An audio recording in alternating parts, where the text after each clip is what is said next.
ചേട്ടാ നമ്മുടെ അമ്മയുടെ ആഗ്രഹം പോലെ ഞാനൊരു എഞ്ചിനീയർ ആയിട്ടാ വന്നത്. മോളെ എനിക്കും ആകാൻ പറ്റില്ല. ക്ലാസ്സിലെ ഫസ്റ്റ്. എനിക്ക് അപ്പളേ അറിയായിരുന്നു മോക്ക് ഫസ്റ്റ് കിട്ടുന്നു. പിന്നെ മോക്ക് ഒരു സർപ്രൈസ് ഞാൻ വെച്ചിട്ടുണ്ട്. സർപ്രൈസ്? മോളെ എന്റെ ഒരു കൂട്ടുകാരനുണ്ട്, അവൻ അത്യാവശ്യം കാശുള്ള, അവൻ പുതിയ വീട് വെക്കുന്നുണ്ട്. അയ്യോ, അതിന്റെ പ്ലാനൊക്കെ എക്സ്പീരിയൻസ് ഉള്ള ആരെങ്കിലും കൊണ്ട് വരപ്പിച്ചാ പോരെ? ഇല്ല ഇത് മോള് തന്നെ ചെയ്യണം. വേണോ വേറെ വല്ല നല്ല? ഹലോ എടാ, ഹായ്ഡാ, ഇതാടി ഞാൻ പറഞ്ഞ ആള്. എടാ ഇതാണോ നിന്റെ എഞ്ചിനീയർ ആ അതെ ഇവള. മോളെ നമ്മളുടേത് ഒരു വലിയ പ്രൊജക്റ്റാ. 5 ഏക്കറിന്റെ നടക്കൊരു വലിയ വീടാ ഞാൻ പ്ലാൻ ചെയ്യുന്നത്. അതൊക്കെ അവള് വരച്ചോളും. എന്നാ ശരിടാ, ഞാനൊരു 25,000 അഡ്വാൻസ് ഇട്ടിട്ടുണ്ട്, ബാക്കി നാളെ കാണാം.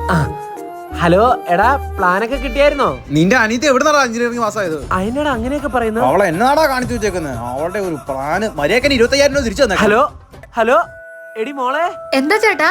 നീ എന്നാ പ്ലാനാ വരച്ചു കൊടുത്തത്? വീടിന്റെ പ്ലാന്. നീ ഒന്ന് പോയി എടുത്തോണ്ട് വന്നേ. ഇതാ ചേട്ടാ ഞാൻ വരച്ച പ്ലാന്. രാവിലെ 5 മണി വരെ ഇരുന്ന് വരച്ചതാ ഞാൻ. ഇതാണോ നീ വരച്ച പ്ലാന്? ഇതാണോ 4 കൊല്ലം നീ എഞ്ചിനീയറിംഗ് പഠിച്ചത്? ഇനി ഞാനൊരു സത്യം പറയട്ടെ ചേട്ടാ, 4ാം ക്ലാസ് 4 കൊല്ലം തൊട്ട് ഞാൻ എങ്ങനെ എഞ്ചിനീയറിംഗ് പാസ്സാണ്. പിന്നെ അച്ഛന്റെ അമ്മയുടെ ആഗ്രഹപ്രകാരം എഞ്ചിനീയറിംഗിന് പോകാന്നല്ലാതെ ഒരു വിഷയത്തിന് പോലും ഞാൻ ജയിച്ചിട്ടില്ല. ഇനിയിപ്പോ ഇത് പുറത്താരോടും പറയണ്ട. 25,000 രൂപ കിട്ടിയല്ലോ, 10,000 രൂപ കൊടുത്ത് പുറത്താരെങ്കിലും വരപ്പിച്ചിട്ട് പുള്ളിക്ക് തന്നെ കൊടുക്കാം.